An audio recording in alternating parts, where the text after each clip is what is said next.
फेर से चल आयल छी श्री श्री 108 श्री नवयुवक जन्माष्टमी पूजा समिति भगवानपुर भगवती स्थान कारी बाबा के कुट्टी पर। तो आइ अहाँ के बैठार छे सब कमिटी मेंबर के जे विचार आइ भ रहल छे प्रोग्राम के प्रोग्राम केना हेतै और की करऽ पड़तै ओहि के कार्यक्रम भ रहल छे। चलू मिल के बताबै छी। और अहूँ सबके आइ कमिटी के हेड मेंबर नहीं छे तो मिडिल मेंबर सबसे मिलबै छी कोन चीज के तो बात विचार भेले और भ रहल छे ताहि के बारे में हम बता रहल छी, पूछ रहल छी। तो की चीज के तो विचार विमर्श भेले?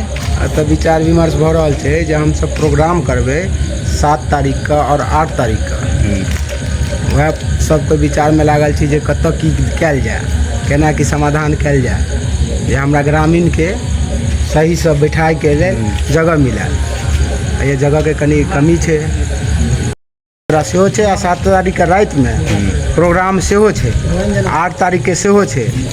वो दोनों अथी छे जागरण दोनों रात विसर्जन धूमधाम से मनायल जाए छे। दोसर से मिलेगा। अब हमरो और कमिटी सबसे मिली और सबसे मिलाब छी हम सब कुछ एक कम अथी जन्माष्टमी के बारे में कुछ पब्लिक विचार दियो पूजा के बारे में।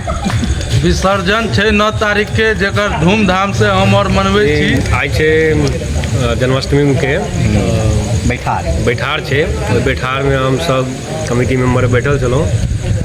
जाकि पंडाल छे वो सामने मंदिर के सामने ग्राउंड में लगते उसमें कहीं पानी जमा छे ओकर निकासी के काम भेलेगा।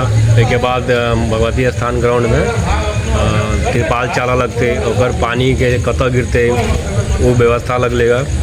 ओके बाद छे कि प्रोग्राम छे 2 रात के कौन तारीख का? 7 तारीख के भगवान जन्म के दिन छे रिकॉर्डिंग डांस पे ओनली रिकॉर्डिंग डांस से प्रोग्राम झांकी नहीं रिकॉर्डिंग डांस से प्रोग्राम मतलब झांकी रूप में हल्का फुल्का। 8 तारीख के छे बढ़िया प्रोग्राम मतलब झांकी पूरा झांकी हाईएस्ट लेवल पे मतलब कि वो देखबे तो मन खुश हो जाए। और अहाँ सब आबू 7-8 के सब गोटा के आमंत्रण छे आबू आ प्रोग्राम देखू आ जन्माष्टमी के एंजॉय। धन्यवाद।